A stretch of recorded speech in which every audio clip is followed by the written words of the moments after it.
The Crit Show contains elements of horror, fantasy violence, and adult language. Content warnings can be found in the episode description.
Hello everyone, and welcome to the show. We're gonna solve a mystery. This is the Crit Show. Wait, these are the Clockwinders, and this is the Crit Show. Welcome to Crit Show. Welcome everybody to the Crit Show. We're playing the Clockwinders. How much of this will get us sued? That's fair use. It's from the 60s. There's no copyright on Scooby-Doo anymore. Last time, our intrepid heroes delved deeper into the heart of this mystery, which ultimately was going one place and talking to one group of people. That took a while, but you have gotten not quite to the bottom of it, but pretty close to the bottom of it. You have learned that neither Doris nor Vaughn are to be trusted, that they are both in on this deception of the missing children. It is still unclear precisely what the truth is and what their objectives are, but you know what their truths and objectives are not, which is just to help you guys and save them kids. So, when we left off, Maxine had just sort of gleaned the true impression of Vaughn. Maxine, what are you doing with that information? Oh, I feel like I'm just going to call it out. Not directly that, I know he's lying, but I think I'm just like, well, that's very thoughtful of you to want to help, but honestly, I'm a little concerned about your abilities. I raise my eyebrow at Maxine. Well, we were able to determine that the footprints and the tracks that were left behind from the supposed kidnapping were false and fabricated. And I gesture at me and Kade. Well, we're not trackers or anything, and we could figure it out. So the fact that you didn't catch on to it makes me a little concerned that you'll be able to properly find things. You're an apprentice, right? Yes. Well, I think since there are lives of children at stake, this one might just require some more supervision for you. But I wasn't involved in the investigation of... That's not fair. I wasn't the one who was looking for tracks outside of Doris's house. I just looked for tracks here, and I found them. Yeah, just now, and you aren't questioning why they're still warm after 24 hours of the kids being missing. I questioned. I said maybe they can turn their heat off or something. Yeah, as a trained apprentice hunter, isn't that something you'd know about salamanders? I've never claimed to be the preeminent. This got wild. I don't think that this means that you wouldn't be able to find anything useful. It's just, I don't think people that are close to this really are in the right mindset. I think it's just a little too dangerous. He looks around at all of you, and he points at Doris. She's just their mom. Whoa! Well, excuse me. I'm just saying. I stand at least in front of Doris. How dare you? At least I have a bow and arrow and shit. Damn. He is a strapping young man. I'm sure he could help us in a fight. And I slowly raise my other eyebrow. I'm not claiming to be a detective, and I wasn't even doing detectiving. I'm just offering to be an extra, hand in a fight. Well, a fight is exactly what we're trying to avoid here. If we wanted an extra hand in a fight, we'd bring the whole mob. And I look at Einon. This is about stealth, and stealth requires experience, right? Right? Yes, but he's demonstrated that he's very good. Has he? But he did see the markings of the things that we noticed, and he wasn't here when we were speaking about them, so he must have come across that on his own. No, he saw ones up ahead. He didn't see the ones back at the house. No, but it's similar. That he found them. I'm going to need you to get on board with our team or his. I don't understand the vitriol here. Look, if you both think that it should be us, then I back you over this strange young man. He's just, look at him. Look at the size of him. Vaughn is looking like sadly at Einon. Sir, why does this have to be a me or them thing? I'm just trying to help. Oh, they turned it into that. I'm confused as hell. Listen, Ratigan is very accomplished. Maybe it would be in your best interest for your own safety for the moment to stay out here, and if we call for reserves, you will be the first. Is that a good compromise, everyone? Yeah, like I said, I don't doubt your potential. I just think that maybe you're not the right person for the preliminary mission. His shoulders kind of sag. Okay, I'm not gonna lie, that hurts, but I defer to your expertise. Well, I'm sorry, but we don't really have the luxury of time or sensitivity in a situation like this. That's true. We are wasting an awful lot of time over something that I frankly don't give a shit about. So, if you would... Sir? No, it's just... keep Ratigan safe. Keep those that can't fight as well safe. We are perfectly capable of dealing with what's in there. And some of these, well, they're farmers. They need help more than we do, certainly. Okay. And I'm proud of you. Look at that. Look at that strapping shoulders you've got. Look at that jawline. Look at you. Thank you, sir. You're just talking about Jake now. I'll stay out here, and I'll join one of Ratigan's squads. I'll be listening, though, if you need help. Yes, be ready. He gives a little nod and kind of turns to go join one of Ratigan's groups. But Maxine, I think you notice like a moment of pointed eye contact between him and Doris about this change in circumstances before he walks off. I'm trying to give the same pointed eye contact to Einon, and he doesn't understand it. No, he don't. Should I roll? Is there something... I don't want to stand in the way of this. This is you're Einon. You tell me what Einon does and doesn't understand. I mean, I had a good meal with him, and my good buddy trusts him, so I'm not sure. I think this is odd, for sure, that they're just like, no. So yeah, maybe that's enough to go, at least to one of them go, like, what is happening? Yeah, I mean, I think that, there's some truths about both of your compatriots that Maxine is slow to trust. Kade is wary of authority, that like there's reasonable idea of why they might unjustifiably dislike this guy. So yeah, it could go either way. I think this is up to you as Einon. I think at the moment, like, my loyalty is to them, and they obviously felt strongly about this, so I'm okay with it, but I don't think I'm onto it. Okay. Plus, you guys are going to get to tell them what's happening in like immediately. In like right now. Yeah, I think I do. I look at Kade, who I think at first I'm not sure if he gets where I'm coming from or if he's just got my back. Yeah. You know? When I asked him when he first came into the clearing, what's up with you? That's what I meant. Like, what's going on with you? Because this isn't right. So. Yeah. Yeah, so kind of getting the feeling that Cade's picking up what I'm putting down. I'll look at him and just be like, Kade, do you mind walking Doris through just some basic pipe wrench strikes just to prepare her for battle? No. Do you mind walking Doris through some basic pipe wrench strikes? I've got my giant wrench held up and I'm pointing at it. Want me to kill her?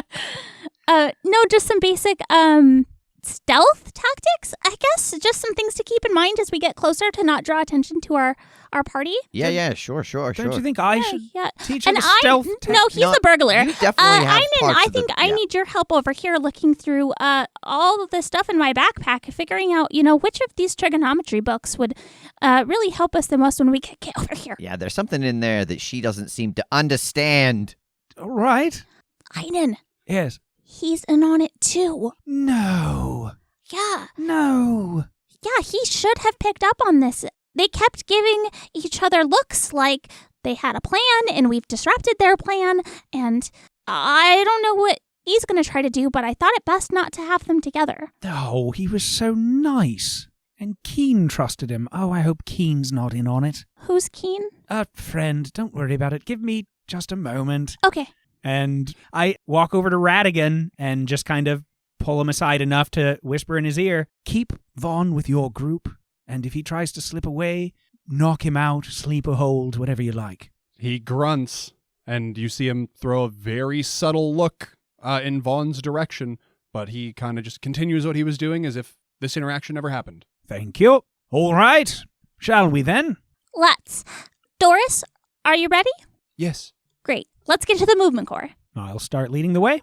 With my bow out, we are approaching potential danger. You and this group continue down the path.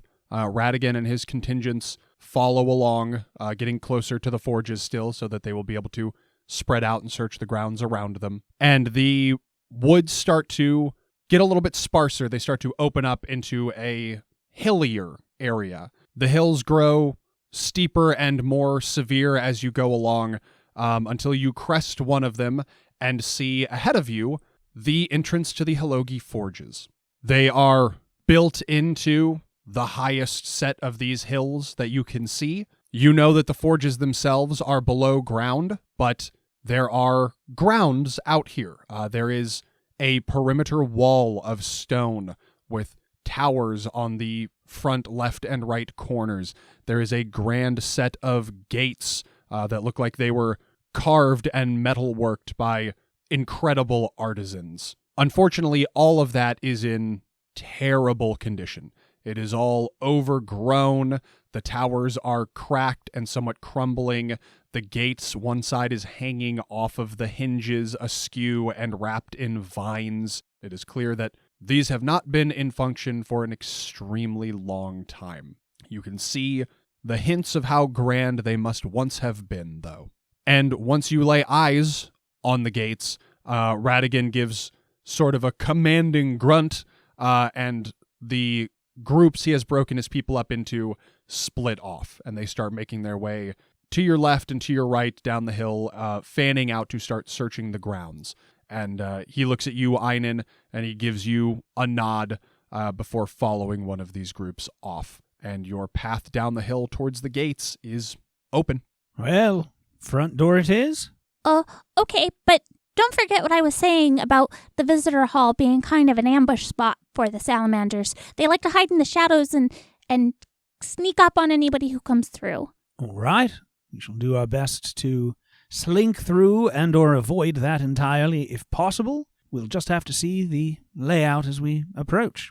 And I'm actually going to put my bow away for the moment as we go in. You fool. All right. You all jog down this hill and reach the front gates. Again, they are busted. They are kind of locked into place with vegetation, but you can see where it seems like other people who have come before, treasure hunters or whoever, have carved enough of this plant life away that the way the gate is hanging askew, there's a little spot that you can squeeze through. It's a tight fit, but each of you thinks you could get through it. Smee, though, is another matter. This opening is not large enough for him to get through. Kade, what do you want to do? Do I get the sense that there might be an alternate way in that he and I could take? There might be. If you want to walk around and look for something, why don't you give me an overcome with investigate? Trying to beat just a 2. 2. All right. So on a tie, you do it with a minor cost or you get a lesser version. You two start walking around examining the stone perimeter walls. And, there are just 3 of these. The fourth side of the forges is like the hills. It is built directly into the hills. Is anybody else going with Kade? Are you all following to see if you can all go in the same way still? I think so. I think I inspect the opening that most of us could get through, but no, I want to stay with the group. Yeah, especially knowing that Doris is up to something, I think we should stick together. Okay. So Kade, you notice something on the right side tower on the corner of the walls. Again, they are crumbling a little bit. You find one particular spot that isn't quite large enough, but you can see where you could remove some stone to make it large enough, and it would not collapse this tower upon you. Okay. So you are able to open up this gap wide enough for Smee to get through. But your minor cost, you just miscalculate a little bit. Just a chunk of the stone does come down on one of Smee's legs, and it kind of bends it at an off angle. He's still able to move and able to get through here, but I think you notice as he's taking steps now that like every fourth step is just like kind of loud. Oh. There's just like an echoey clank of that off leg. Oh, hey, buddy, you got a little hitch in you giddy up. Yeah, I'll take a look at that in a second. The rest of you are able to pass through, Doris included, and into the courtyard in front of the forges. All right, Kade, Maxine, now that we're here and in, do you suppose we should lay cards on the table or just partake of a bit of improvisation? And I just give a pointed glance to Doris. I don't think yet, because the further we go in, we might get more information about where exactly we should be looking. Yes, and of course, finding the children is paramount. Of course, immediately following that, fixing the core. I want to watch her as they have this conversation, because we already kind of had the impression that she knows that we know that she knows that we know. What is her response to that conversation? I don't know if this merits any new or additional roll. It might, because I think you can get like a depth of her thought process that you do not yet have. I could go with an investigate or an empathy on this. Why don't you try to beat a 3? 3. I notice what's out of place. I'll spend that point. Okay. The read you are getting off of her is, right now she doesn't care if you suspect her or not. She wants to get inside. And what happens after that, she'll deal with after that. But right now, if you want to play along with this fabrication and that makes you go inside with her, she's fine with that. So she's just not calling attention to it. She's just kind of playing dumb, like as if she doesn't pick up what you are all saying, so that you'll continue moving along with her. Oh, boy. I hit her with the wrench. Oh, my Oh my God. gosh. Well, wasn't expecting that. Okay. Well, I reckon this is going to put us into an initiative. Sorry. Oh, no. So you can go ahead and act first. Go ahead and roll to attack. This is going to be with fight. And she's going to try to defend with lore. 5. Man, I think that I'm going to burn a couple of fate points right up front, because I think that, like, this catches her so off guard. Like, she wouldn't be doing the calculus about whether or not to expend her resources. Yeah. I shouldn't either. Like, I should just use them because she's like, oh, fuck. Are you spending a couple of fate points or just one to reroll? No, I'm going to spend a couple, because I could roll worse. I rolled pretty middle of the road. What'd you get? I rolled a -1, which ends her up with a 2. Like, I could roll much more positive. You know what? You've talked me into it. I don't know that I've spent a point just to straight re-roll yet. I don't remember doing that. So that sounds like fun. I'll do that. All right. The same number. What's nice is now you'd have to spend both. I'd have to spend all my remaining points. You could just spend another one to reroll. Oh, that's true. That's true. Just spend another one to re-roll. But what was she invoking to do that first reroll? Survival at all costs. Ooh, that's a good one. That is a good one. Yep. Damn, I'm sure that tactically this isn't the best move, but I am going to spend 2 more points to invoke her other 2 aspects, which are Forceful and Veteran Ether Witch, Oh, no. Oh my gosh. to bring her up to just a success. She gets a 6 to your 5. Oh, boy. I don't think I spend anything because, like, this was just a spur-of-the-moment decision. I'm not thinking that tactically yet. Yeah, I don't think that I would pitch in because this is so catching me so off guard. Same. Yeah. But I do say, no, I think that's bad. I think if we get her inside, it's going to get worse for us. Okay, so you make this exclamation and you swing your wrench at her, and you all see the familiar glow of green runic tattoos appear up and down her arms, just like Sevna. Oh no, another one? As she brings her hands up and your wrench is deflected by this invisible force field. And she curses under her breath. All right, everyone stop as I'm getting the bow out, but I'm not pulling an arrow on her yet. Rev, who goes next? Not Einon. I mean, based off of how everyone has described their reactions, I think she does. That's very... You know what? Just for being a good sport and playing to the narrative, take a fate point. Thanks. And now take this. Now eat this, she says in a bad French accent. And She is going to try to attack you. Oh, is that French? That's what I was going for. I was going for like a loose French. I'm just not very good at it. I was going for like Well, you didn't say like baguette at all. I was going for like a French Haiti, like a Haitian French. Oh yeah. Okay. Like Yeah, I dig it. what's her name from Black Sails? Max. Oh, yeah. That's the No, vibe that's I was me. going for. Has anybody called you Max yet? No. Zine. I write Max in my notes because it's shorter. Oh. All right, Zine, you'll get to go next. But she does bring her hands up. She's going to attack with lore. She's looking to cast a spell here. Do you want to defend? Yeah. She got a 4 to attack. And what do I defend with against a spell? Whatever you think makes narrative sense. It could be athletics to physically dodge out of the way. Would it be like will to fend off this magic? Will would be more like if this was a mental effect. Okay. But this is not. This is shaping up to be something akin to lightning bolt. Oh, no. Uh-huh. Uh-huh. You see the ether kind of like in bullet time, like crackling between her hands and her fingers like electricity, like green lightning. Green lightning! Is this... this sounds like a pedantic question. I promise it's not. Is this lightning coming from her hands or like from the sky? From her hands. Fuck. Then I don't think I can justify this. I was going to say notice to like get out of the way of where the lightning was going to strike. It's got to be physique, I guess. You just redirect it like an avatar. Yeah, I grab a hold of Smee. Ground yourself. Yeah. Okay, so wait, what skill are you doing? Physique, because I'm gonna ground myself and try to disperse the electricity through my body. Oh, God. I know it's not a great option, but it's my best one. I'm not sure that that's exactly how physique is designed to be utilized, but I love it. So go ahead and roll to defend with physique. Okay. 2. I am the mechanist. I know how electricity works. So 4. So you do not take any damage, but she is going to gain a boost. Okay. Yeah, you get hit by this bolt of ether, and it sucks real bad, and you quickly realize that it is not electricity per se, Huh. and this didn't work maybe quite as good as you hoped it would, and might not work as good again. It's like force lightning. It's not actually lightning. It is a bolt of ether that just kind of looks like electricity. Yeah. But miraculously, you are unharmed. Against the will of God, you are unharmed.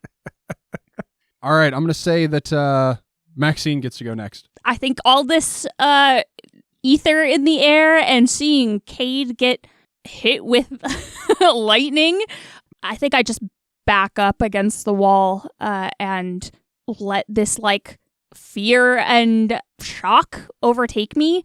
And I want to use my ether stunt to kind of have my body hit the stone wall that we very carefully tried not to knock down and force it to crumble loose and like fall on her. Okay, roll to attack. That sounds like it's with physique. And she's going to defend with athletics to try and get out of the way. 4. Okay, you succeed with style against her -1. Ooh. Wow, that's what I rolled. That's what she rolled. She doesn't have athletics.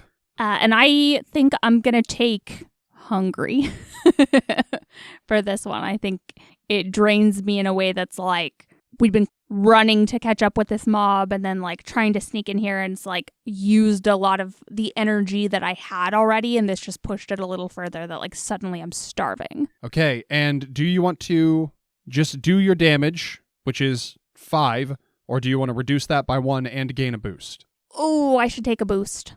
All right, take your boost. She takes 4 damage. I think she's going to do 2 physical stress and one of her sticky conditions, which is overconfident. Why might a wall falling on her make her overconfident, you ask? I don't know. Let's find out. Because it doesn't kill her? Let's find out together. Yes, this wall tumbles upon her. She is knocked about by falling stones, but she does not die, and she's like, I am unkillable! Oh no, what didn't kill her made her stronger. I knew it. Maxine, who goes next? You really only got one choice. But you can just skip him if you want. Oh. Let's see. I'll go with the Einon. Hit me. Interesting Nope, choice. no. Actually, hold on. Yeah, Einon. Okay. Wait, Uh, yeah. Can I convince you to go back to her? What if you just give her a second turn in place of Einon's? Please don't. Don't you want this to be sporting? Like, come on. Only if Einon gets to go twice in a row. Well, if you give it to Einon, then he gets to make that decision himself. Nice. Then maybe not. Einon. Yeah, okay. Einon, what are you going to do? I pick ads. Oh. Einon, what are you doing? Yeah, grumbling as I take a swing at her with my bow like a baseball bat. Well, guess we're not talking our way out of this one. Okay. Go ahead and give me an attack roll. All right. Doesn't sound like it's a shoot. Sounds like it's a fight. Yeah, no, I don't think I want to kill her. I think I just want to knock her ass out if I can. Okay. She's going to try to defend herself with lore again. 7. She got a 5, Oh my god. and I'm still out of points. So, Well, I want to deal with this faster. I do have keen reactions. Oh, there's actually a boost on her. Oh, there is. Mhm. Well, I do want to end this as soon as possible. Can I use the boost that's in the ether? you can. However, she's going to also use her boost that she got for the tie on the attack against Kade. Damn it. She's gonna neutralize you. Okay. Oh, What are neutralize both you. of these called? What's yours called first? You tell me. Nice. Crumbled idiot. Hers is called Nuh-uh. Then I would love to spend a point for my keen reactions to hit her at the right moment while she's down. Okay. You succeed with style. That would be 4 damage. Do you want to reduce that by 1 and gain a boost, or do you want to do all 4? All 4. Perfect. She does not have the conditions and physical stress left to endure that. So you conquer on the head with your bow. She splats into the ground. Not like a Humpty Dumpty. She splats. She hits. She I'm just falls picturing. into the mud. Yeah, there's a downward angle. It hits her and she goes bleh, like splayed out. Splat. Einon, who goes next? Oh, the reaction to that around the table was so tasty. Oh no. So juicy. I suppose whatever we don't know about that. Yeah, Yeah. that makes sense. All right, Einon, an arrow comes soaring in your direction. Damn from it. Up the hill, not precisely from where you all descended, but from the same hill that you all descended from. Do you want to defend? Yes, cartwheel, backflip. Okay, that sounds like an athletics. Or I hear it coming and I shoot it out of the air. Let me consult the book. Ooh, arrow versus arrow. Let me see if you can shoot against a shoot. Some Robin Hood shit. Of course you can shoot against a shoot.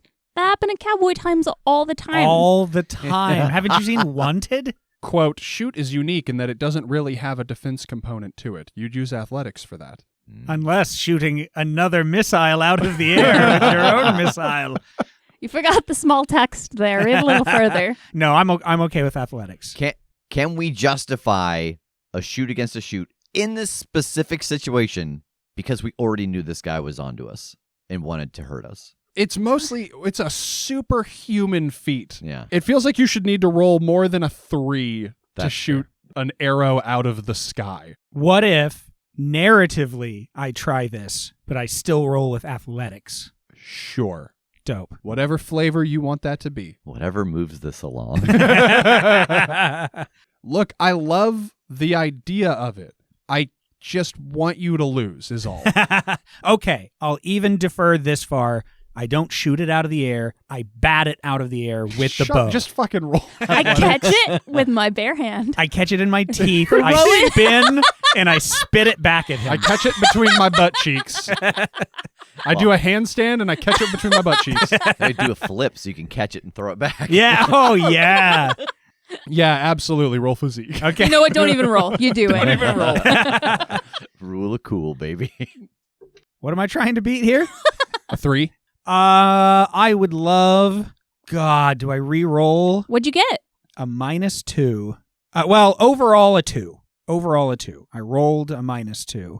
So I'm trying to decide if I just go one number up or if I try to re-roll entirely. I think I am. I would love to use keen reactions here to re-roll.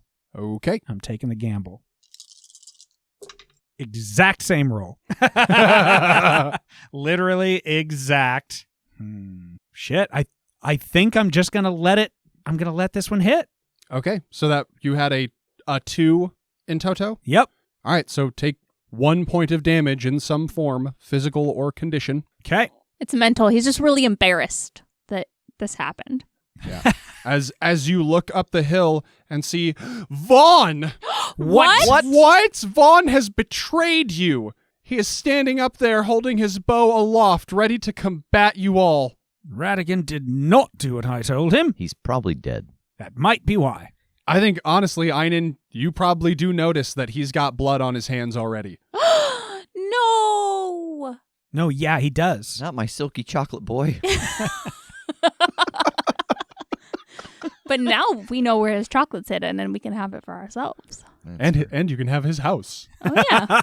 Nobody's going to be in it anymore. Oh. God.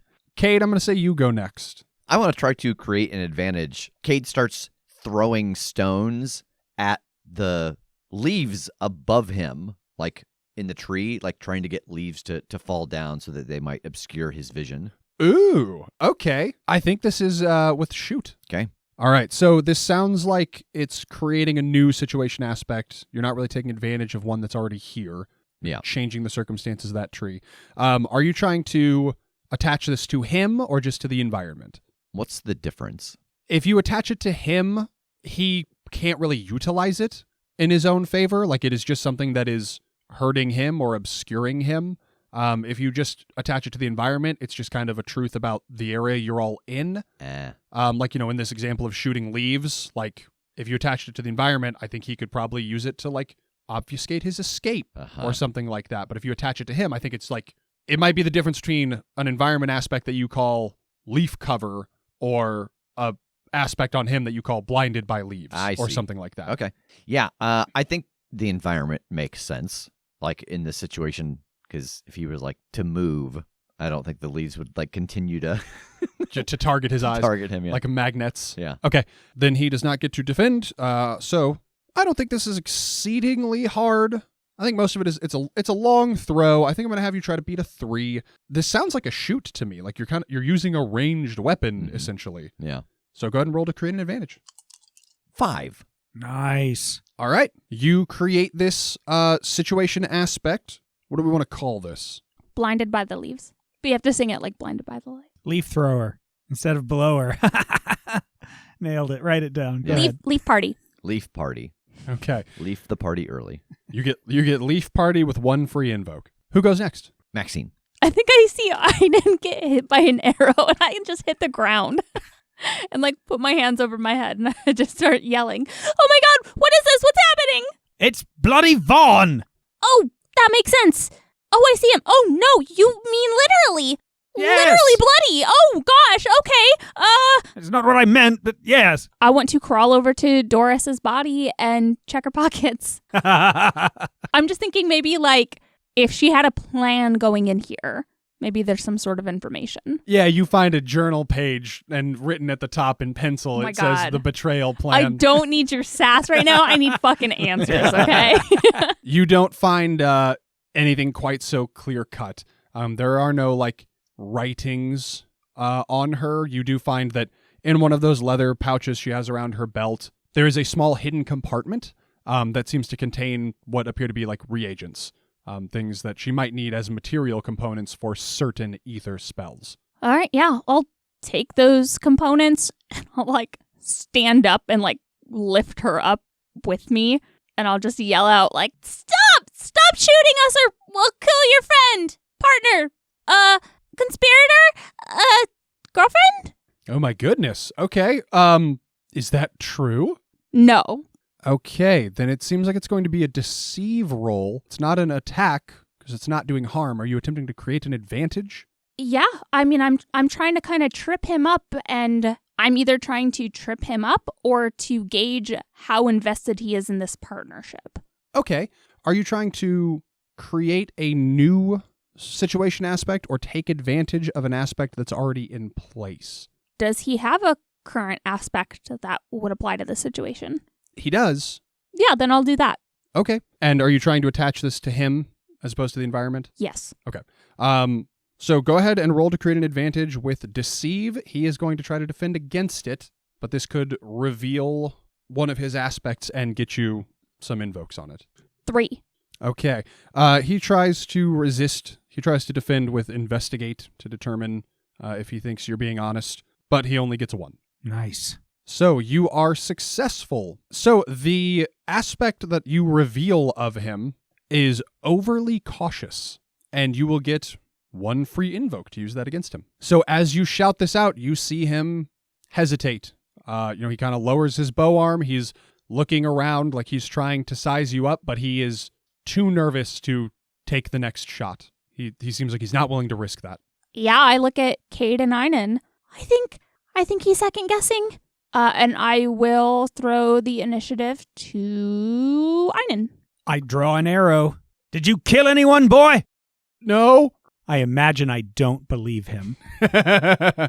I may have grievously wounded somebody.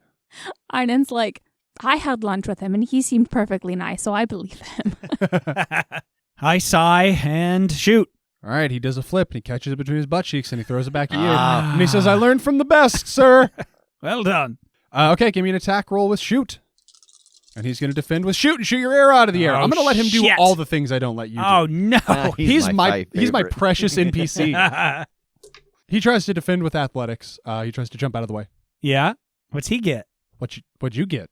I want to be able to lie about my 5. Oh, I got a 3. A 3. Experienced hunter and leaves falling in his face. Okay, one of those is free. One of those you need to spend a point for. Paid. So that brings you up to a net 6 over top of him. You loose an arrow right as he's starting to say, like, this didn't have to go this way if you would have just let... And then the fucking arrow goes, like, right through his torso, and he gurgles out a little bit of blood before collapsing to the ground. Damn it. Oh, no. And I drop Doris. I really didn't want to have to do that. And then I rip the arrow that he shot into my goddamn shoulder. Just rip it out, throw it on the ground. All right, so the 3 of you, an at best unconscious Doris and an at best unconscious Vaughn, are the only ones that seem to be in the area currently. Vaughn is, again, up on the hill, sort of looking down over the wall, so he's not really anywhere near you. Doris is right here with you, and the rest of this squad is unaccounted for. What do you all want to do? All right, so do we go check on him, just make sure? Or I don't mean make sure, but you know what I mean. Or do we go in? Or do we go inside? Because we've already been making a lot of noise, and if the kids could be evil, I don't know. They're trying to lead us in there. Well, they might not even be here. They're not necessarily a part of this. They might have been stashed somewhere, or maybe they were never really involved with it to begin with, or maybe she doesn't even have kids. And maybe there's not even kids. That beige art, she may have done that herself. Well, someone's making very small footprints, and in theory, the townsfolk have met these children, haven't they? Oh, right, yeah. So the kids probably do exist, but yeah, we've got to... Actually, before you get too much further on that, I feel like this merits, like, Yeah, something from someone. because I maybe... think she makes illusions. Ooh. And they just moved here. Yeah. What can I roll? I'm trying to decide. Do we think this is a more based on what you think Ether's capable of, or like piecing together what you have observed, or like what you've heard? What approach do you think you're taking to reach this conclusion? I mean, sounds like an investigate of like taking all of the clues so far and Yeah. like figuring out how they fit together. Yeah. Yeah, there's kind of aspects of several skills involved in this, but I'm fine with rolling this all into an investigate. Is this one of those things that, like, because we've had a couple of these where I'm investigating with ether use, that like somehow that is coming into contact, that if I didn't have that, it wouldn't be it would be a different target number?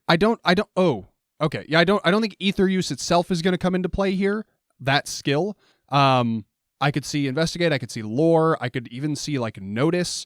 I think investigate is your best bet and would have like the lowest difficulty to it. Okay. Once again, I don't feel like this is egregiously difficult. You guys have done a lot of legwork. I think I'm just going to call this a 2.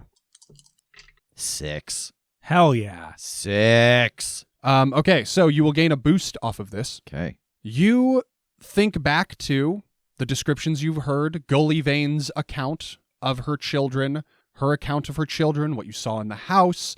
I think even like recruiting your observation of the footprints, Einon, Einon, you don't see any kid footprints here. Like, Vaughn clearly was not being truthful about that. There are no tracks here. Yeah.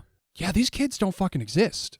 Like, people have seen them occasionally, but, Gully Vane's comments were like, yeah, I've almost never seen them. They're always in their house doing their studies, like they're indoor cats. That was by design. People have seen them just enough to believe that they are real, and no more. Oof. Yeah, the kids aren't. No, they're not real. There's no footprints. Everyone says they just keep the kids inside. They've seen the kids enough just to know that they're there. Man, I knew they were too good to be true. God's alive. That's right. You were there at the house. There weren't footprints there, were there? No, just the burn marks. Well, these absolute pieces of shit. And I'm gonna crawl back up and out, up the hill. I think as he goes, I turn to Maxine. What the hell do you think is in there that these people willing to make up kids to make a cover story to get inside and get these things cleared out? Leaking ether, at the very least. I mean, she's an ether magician, and I don't know about Vaughn, if he's in it for the ether or if he's in it for the treasures. Oh, maybe he was double apprentice. Oh, yeah. He's like hunter apprentice and ether apprentice, yeah. Once I get up to the hill, I'm gonna roll this guy over onto his back and see if he's even still alive. He is still alive. He is unconscious and losing a lot of blood. Regular wooden bow, not like my dope shit. Nope, just a mundane bow. I crack it over my knee and throw the pieces away. Okay. And I'm gonna pick him up by the lapel and start smacking him, try to wake him up. Okay. You give a couple good smacks to his pale, bloodless face. Oh my god. Well, there's not blood in it. There's blood on it. But he rouses, but he seems very out of it. I'll try to help you survive if you answer my very simple questions. What are you here for?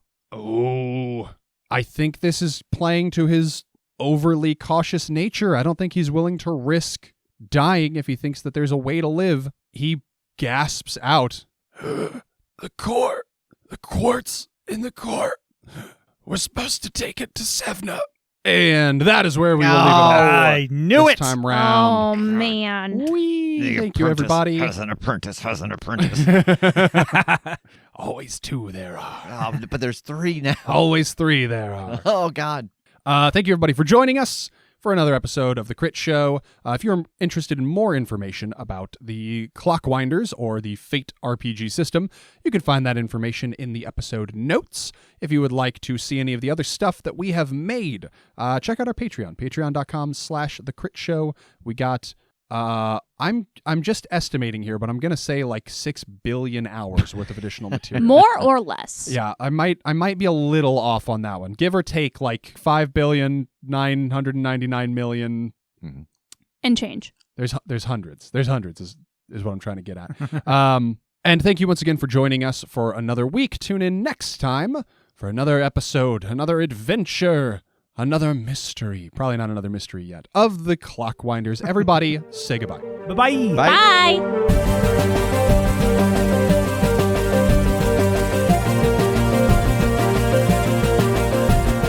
The Crit Show is a Critshow Studios production, edited and produced by Brandon Wentz, with music by Jake Purley. You can find more information about us at thecritshowpodcast.com.